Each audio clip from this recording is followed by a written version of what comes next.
Welcome to commerce spirit the CS.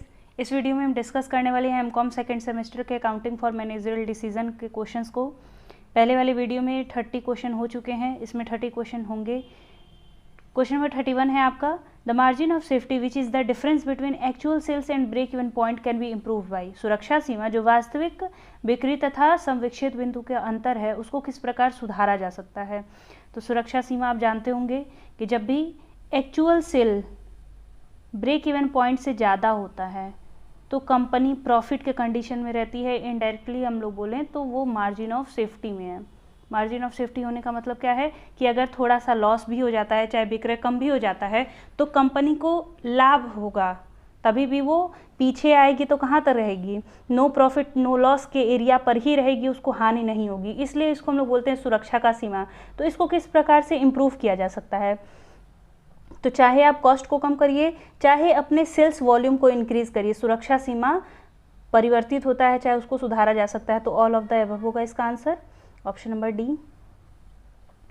Next है an increase in variable cost. परिवर्तनशील लागत में अगर वृद्धि होती है तो संविक्षित बिंदु में कमी आती है, मार्जिन ऑफ सेफ्टी बदलता है और आपका प्रॉफिट वॉल्यूम रेशियो भी बदलता है। तो ऑल ऑफ द अबव होगा इसका आंसर। नेक्स्ट है PV ratio in marginal costing can be improved by. PV ratio को किस प्रकार से सुधारा जा सकता है, lowering fixed cost, increasing sale price, increasing variable cost या नन ऑफ द अबव। तो इसमें क्या होगा आपका, अगर आप विक्रय कीमत में वृद्धि करते हैं तो आपका पीवी रेशियो सुधरता है। नेक्स्ट है under marginal costing the stock valued at. Marginal costing में स्टॉक को वैल्यूएशन किस पे किया जाता है, तो वो किया जाता है परिवर्तनशील लागत पर। क्वेश्चन नंबर 35 है आपका, the profit at which total revenue is equal to total cost. जब टोटल रेवेन्यू टोटल कॉस्ट के बराबर हो जाते हैं तो उसको हम लोग क्या कहते हैं, संविच्छेद बिंदु कहते हैं, break even point. Question number 36 है, the cost that does not fluctuate based on the volume of the production is known as.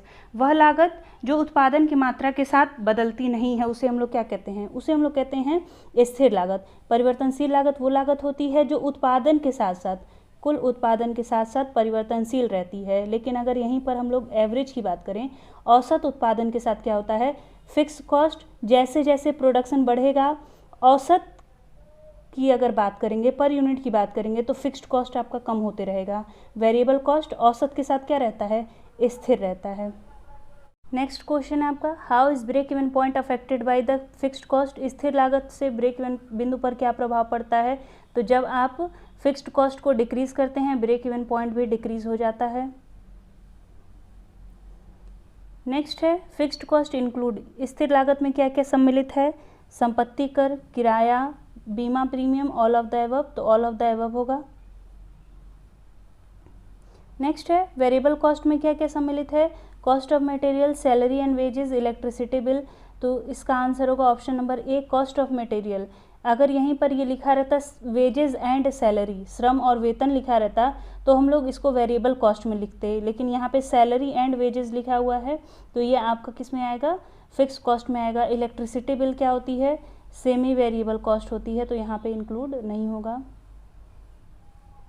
Next है marginal cost is equal to. सीमांत लागत किसके बराबर होती है, तो सीमांत लागत होती है प्राइम कॉस्ट प्लस ओवरहेड, और ओवरहेड कौन सा, variable overhead, option number B.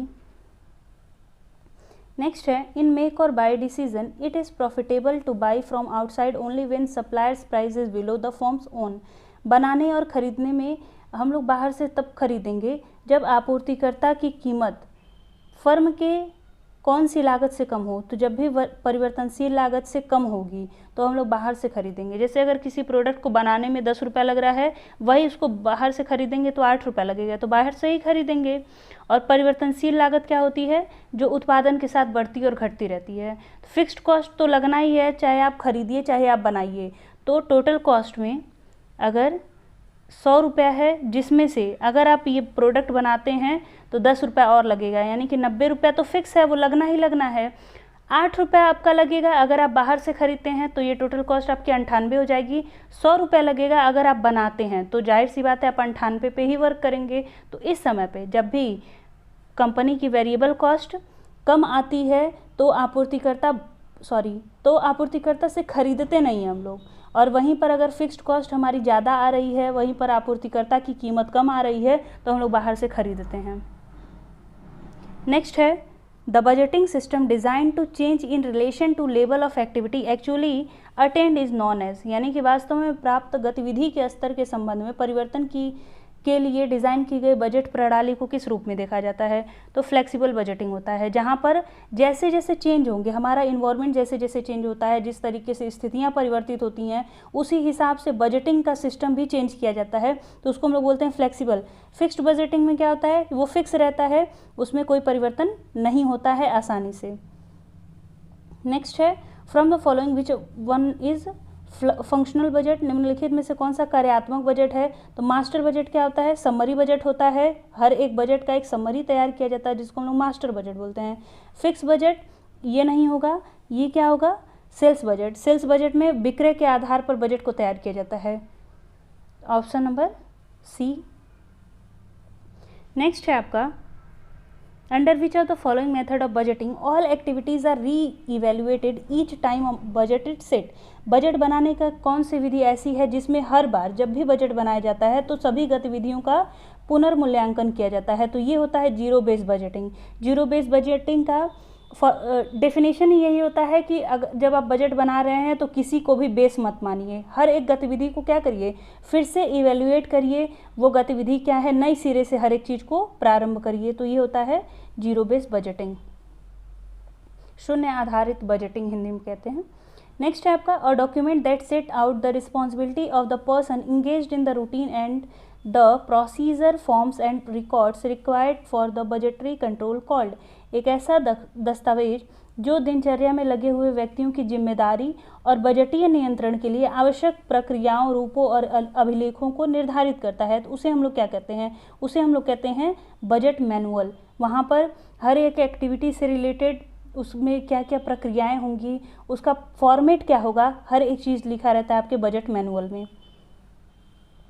Next है आपका budget which remains unchanged regardless of the actual level of activity is known as. गतिविधि के स्तर के आधार पर वो परिवर्तित नहीं होता है, तो उसे हम लोग क्या कहते हैं? फिक्स बजट कहते हैं। अगर वो परिवर्तित होने वाला रहेगा तो क्या कहेंगे?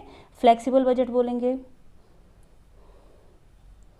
क्वेश्चन नंबर 47 है आपका budget is prepared for. Budget किस अवधि के लिए बनाया जाता है?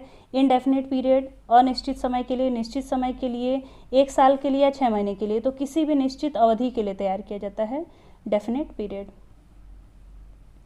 क्वेश्चन नंबर 48 है आपका budget is tool which helps the management in planning and controlling of. Budget एक ऐसा उपकरण है जो प्रबंध को योजना बनाने और नियंत्रित करने में मदद करता है। All business activities, production activities, purchase activities या सेल्स एक्टिविटीज़। तो जितने भी व्यावसायिक गतिविधियाँ होती हैं उन सबको नियंत्रित और योजना बनाने के लिए किया जाता है। ऑप्शन नंबर ए इसका आंसर होगा। क्वेश्चन नंबर 49 है आपका control system act as a friend, philosopher and guide to the dash. नियंत्रण प्रणाली एक मित्र, दार्शनिक और मार्गदर्शन के रूप में काम करती है मैनेजर के लिए, शेयर होल्डर के लिए, क्रेडिटर के लिए, एम्प्लॉय के लिए। तो अगर देखें तो सबके लिए ये ज़रूरी है, लेकिन अगर बिजनेस एक्टिविटी की बात करें, बिजनेस के पॉइंट ऑफ व्यू से देखें तो मैनेजमेंट के लिए सबसे अधिक सहायक होती है। Option number A. Question number 50 आपका budgetary control facilitate easy introduction to. Budgetary नियंत्रण किसका परिचय देता है, चाहे किसके लिए बहुत ही ज़्यादा सुविधा प्रदान करता है? तो ये है आपका standard costing. Option number C, प्रमाप लागत लेखांकन। नेक्स्ट है आपका question number 51 the success of budgetary control system depends upon the willingness cooperation of. Budgetary नियंत्रण प्रणाली की सफलता के इच्छुक सहयोग पर निर्भर करता है। तो जितने भी फंक्शनल एरियाज रहेंगे मैनेजमेंट के, अगर वो लोग एक दूसरे की सहायता कर रहे हैं, उनके अंदर कोऑर्डिनेशन है, कोऑपरेशन है, तो आपका बजटरी कंट्रोल बहुत अच्छे से कार्य करेगा। जितने भी फंक्शनल एरियाज हैं ऑल ऑफ द एबव होगा। नेक्स्ट है question number 52 which of the following is true about standard costing. मानक लागत लेखांकन के बारे में कि कौन सा कथन सत्य है? It is a technique of implementing cost control within the organisation. यह संगठन के भीतर लागत नियंत्रण को लागू करने की तकनीक है, ये सही है। ऑप्शन नंबर ए इसका आंसर है। बाकी दूसरा वाला बोला है it helps in planning out business activities within the organisation. तो देखिए, जब भी लागत लेखांकन, चाहे आप स्टैंडर्ड कॉस्टिंग हो गया, बजटरी कंट्रोल हो गया, ये सारे के सारे फोकस करते हैं आपके कॉस्ट को कंट्रोल करने के ऊपर। प्लानिंग करने के लिए आपका मैनेजर है वो अपने प्लानिंग करते रहता है। नेक्स्ट है question number 53, which are the following industry is standard costing most suited for. Standard costing कौन से उद्योग के लिए सबसे अधिक उपयुक्त है? It is suitable for industries that produce standard product. यह उन उद्योगों के लिए है जो बहुत ही अच्छे प्रोडक्ट बनाते हैं, मानक उत्पाद बनाते हैं। It is suitable for enterprise that are engaged in service activities. यह उन उद्योगों के लिए है जो सेवा प्रदान करते हैं। It is suitable for industries that produce non standard product.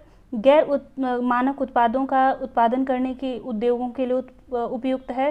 तो देखिए, स्टैंडर्ड कॉस्टिंग हर एक के लिए उपयुक्त है, लेकिन आपके इस ऑप्शन के अकॉर्डिंग सबसे बेस्ट आपका है ऑप्शन नंबर ए, ये it is suitable for the industries that produce standard products. Next है which of the following is not a demerit of standard costing. प्रमाप लागत लेखांकन की प्रणाली का दोष कौन सा नहीं है? The traditional cost variance are not tied to any specified product line. पारंपरिक लागत भिन्नताएं किसी विशिष्ट उत्पाद लाइन में नहीं बंधी होती हैं।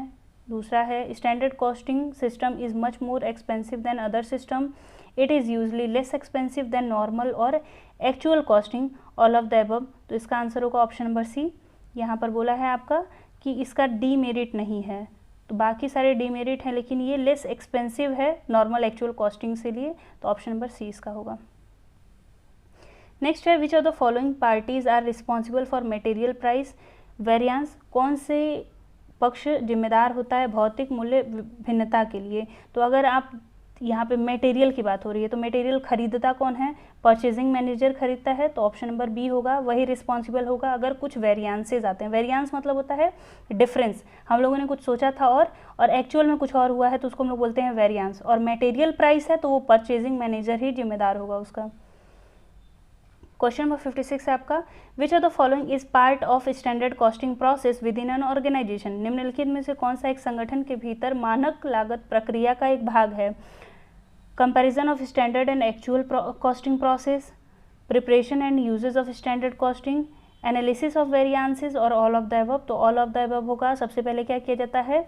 मानक और वास्तविक लागत की तुलना की जाती है, मानक लागत की तैयारी किया जाता है, जितने भी भिन्नताएं आई हैं, जो वेरिएंसेस आए हैं, उनका एनालिसिस किया जाता है। ऑल ऑफ द अबव होगा। नेक्स्ट है आपका the basic standard with in the standard costing process is established for. जो मूल प्रमाप होता है उसकी स्थापना किसके लिए की जाती है? बहुत लंबे समय के लिए की जाती है, वर्तमान समय के लिए किया जाता है, छोटे अवधि के लिए किया जाता है, अनिश्चित अवधि के लिए किया जाता है। तो जब आप देखेंगे बुनियादी मानक या फिर बेसिक स्टैंडर्ड आपका, जिसको हिंदी में हम लोग मूल प्रमाप भी कहते हैं, तो वो इनडेफिनिट पीरियड ऑफ टाइम के लिए होता है। कि बेसिक स्टैंडर्ड है, जैसे कोई कंपनी है तो वो हमेशा एक अच्छी क्वालिटी का प्रोडक्ट देगी, तो वो हमेशा के लिए हो चुका है, उनके लिए अनिश्चित समय के लिए निश्चित है कि वो हमेशा एक अलग लेवल के प्रोडक्ट को प्रोवाइड करेंगे, अलग लेवल की सर्विसेज को प्रोवाइड करेंगे। क्वेश्चन नंबर 58 है आपका, which of the following is not a part of cost accounting concept. निम्नलिखित में से कौन सा लागत लेखांकन अवधारणा का हिस्सा नहीं है?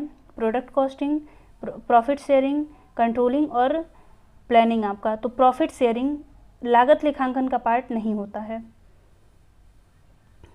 क्वेश्चन नंबर 59 है आपका, the ascertainment of cost after they are incurred is known as. जब खर्च हो गए हैं उसके बाद लागत को पता लगाना किसको क्या कहा जाता है? तो उसे हम लोग कहते हैं ऐतिहासिक लागत, हिस्टोरिकल कॉस्ट। हिस्टोरिकल कॉस्ट मतलब क्या होता है कि जब वो खर्च हो चुका है उसके बाद हम लोग एक अकाउंटिंग तैयार करते हैं। जैसे जनरली जो अकाउंटिंग होता है वो आपका हिस्टोरिकल कॉस्ट बेसिस पे ही होता है, ऐतिहासिक लेखांकन होता है। नोशनल कॉस्टिंग मतलब क्या होता है कि जहाँ पर जैसे आप स्टैंडर्ड जो सेट करते हैं वो एक तरीके का नोशनल है, क्योंकि वो काल्पनिक है कि इतनी लागत लग सकती है। मार्जिनल कॉस्टिंग में क्या होता है कि हम लोग देखते हैं कि एक अतिरिक्त इकाई को बनाने पर कितनी लागत आ सकती है, तो वो मार्जिनल कॉस्टिंग में होता है। संक लागत यानी कि डूबत लागत क्या होता है?